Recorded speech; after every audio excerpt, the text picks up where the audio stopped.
MBBS రిజర్వేషన్లు తొలగించాలి, agri చేస్తారా డిసగ్రీ చేస్తారా? డిసగ్రీ.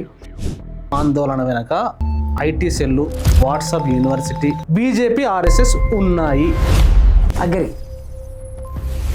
రిజర్వేషన్ అటావో, మెరిట్కి అడ్డంగా ఉన్నాయి రిజర్వేషన్లు, ప్రతిభ బయటికి వెళ్ళిపోతుంది. ఎలక్టరల్ కమిషన్ రిపోర్ట్ను అమలు చేయకుండా ఉండడానికి, వీపీ సింగ్ ప్రభుత్వాన్ని కూలగొట్టడానికి ఆయన ఏం చేశారు?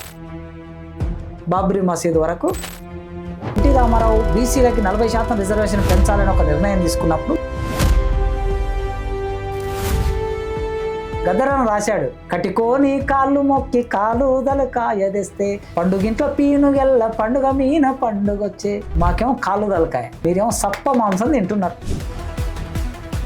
ఇది లౌక్యం కదా కాశీం గారిది, ఇది లౌక్యం కదా. ఈ రిజర్వేషన్ లో వచ్చిన ఒక ఎంబీబీఎస్ డాక్టర్ అయితే, లేదు ఒక ఇంజనీర్ అయితే మీ ఇల్లు కట్టిస్తారా వాళ్ళతోటి, లేదు వాళ్ళ దగ్గర మీరు ఆపరేషన్ చేయించుకుంటారా అని సూటిగా.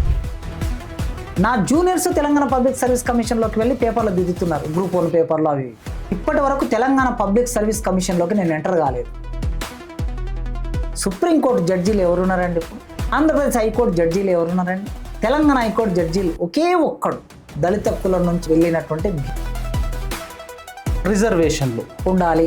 మెరిట్, ఉత్పత్తి నుంచి నేర్చుకునే జ్ఞానం. ఈతో బొట్టినోన్ని మల్లె పూలిగ చేసి దిష్టి పూసలు గుచ్చి ఎగదూసి దిగాదొడిసి మంత్రాసానోలయ్యి మా తల్లులు సేవ చేస్తే ఎర్రగ బుర్రగ బుట్టినోడవు ప్రతిభ అని అంటవేందిరా. 145 కోట్ల మంది జనాభాలో 80 కోట్ల మందికి నువ్వు నిత్యావసరాలు సరఫరా చేస్తున్నావంటే 3 పూటల తిండి లేని ప్రజలు ఇంకా 80 కోట్ల మంది ఉన్నారని నీవే చెప్తున్నావు. ఈ దేశం వెలుగుతుందా? ఈ దేశం వికసిస్తుందా? వీళ్ళ రిజర్వేషన్ ఎంత ఉంది? 49% ఉంది. 49% రిజర్వేషన్ ఉంటే ఐఐటీలలో, ఐఐఎంలలో, సెంట్రల్ యూనివర్సిటీస్లలో, స్టేట్ యూనివర్సిటీస్లో మొత్తం కలుపుకొని చూస్తే కాళేశ్వరం కట్టారు. ఇప్పుడు రేవంత్ రెడ్డి గారు కూలేశ్వరం అంటున్నారు. దాన్ని కాళేశ్వరం కట్టినటువంటి ఇంజనీర్లు మొన్న ఒక ప్రెస్ మీట్ పెట్టారు అని ఏడుస్తూ వాళ్ళు అక్కడ ప్రస్తావన చేశారు. వాళ్ళ పేర్లు చూడండి మీరు, అన్ని పేర్లు బాబాసాహెబ్. ఈ భారతదేశాన్ని మార్చడానికి సిద్ధాంతాన్ని తయారు చేసిన తత్వవేత్త కార్ల్ మార్క్స్. ప్రపంచంలో దుఃఖం పోవాలని జీవితాన్ని త్యాగం చేసిన వీరుడు గోల్వాల్కర్. భారతదేశాన్ని 3000 సంవత్సరాలు వెనక్కి నడిపించడానికి కులరహిత భారతదేశం. మొట్టమొదలు బ్రిటిష్ వాళ్ళు ముస్లింలకు రిజర్వేషన్లు ఇచ్చారు, తర్వాత సిక్కులకు ఇచ్చారు, తర్వాత సావు మహారాజు అందరికి ఇచ్చాడు. రాజ్యాంగం అమలులోకి వచ్చిన తర్వాత ఇప్పుడు మనం మాట్లాడుకున్న వర్గాలన్నిటికి వచ్చినాయి. ఇది 100 సంవత్సరాల చరిత్ర. కులం చరిత్ర ఎంతండి?